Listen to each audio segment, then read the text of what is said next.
Fired. We're getting fired. We are getting fired. Look how empty it is. They said, fuck it. We're already fired. Let's leave now. Only the black people that need their hours is still here. Let's see. Oh, there's one white girl in the back. She needs her money.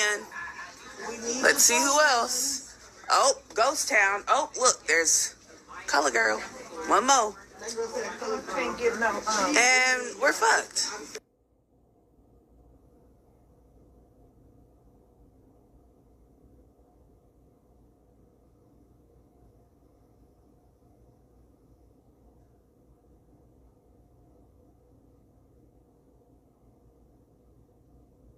To the economy now, where staggering numbers have been released surrounding black women in the labor force. A new report shows more than 300,000 black women have left the workforce in just the last several months. That's according to the U.S. Bureau of Labor Statistics. Joining me now is gender economist Katika Roy to break this all down and why they're leaving. Katika, thank you so much for being with us. You recently wrote an article where you say that this isn't happening by accident. Why do you think it is happening?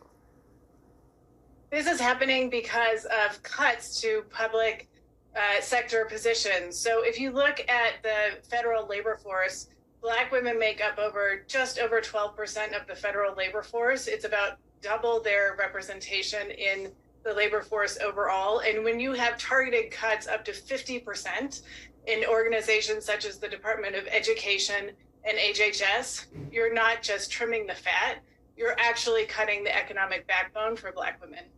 Wow. And so what are some of the spillover effects from all of this?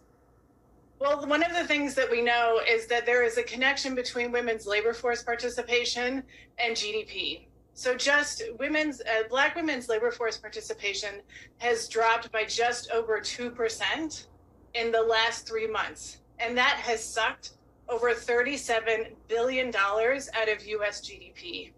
So this is the economic cost of gender policy ignorance. This is really fascinating because do you think that most people are unaware of the actual impacts of things like this? Absolutely. So when we often think about women's issues or black women's issues, we think of it as an over there problem. It's not. It's an everybody problem. When our economy grows, that has more jobs and more income for everyone. So we know, for instance, overall, that for every 1 percentage point that women leave the labor force, there's a $146 billion hit to GDP. Oh my gosh. And so we've talked about the consequences, but is there an upside to all of this? Are we seeing women pivoting to entrepreneurship as they're leaving the workforce? What then are they doing? You know, that's a great question. And the truth is, we don't know where all of the 300,000 black women that have actually been pushed out of the labor force have gone. We know that some of them have gone into entrepreneurship, which is not only because of luxury, but it's actually because of survival. And this is really a testament to their resilience, but it also shows the rigidity in our traditional employment systems.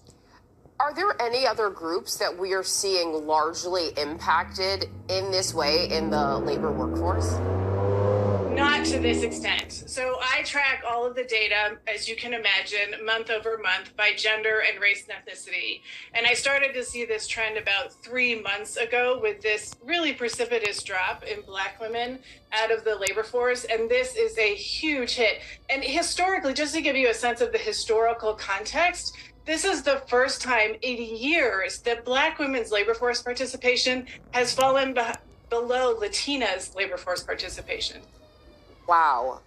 It's really fascinating to see these numbers, to hear you explain all of it and break down the real world impacts on our GDP and the economy at large. Katika Roy, thank you for what you do and thanks for being with us.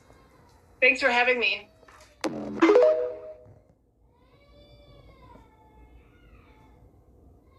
Candied fried chicken.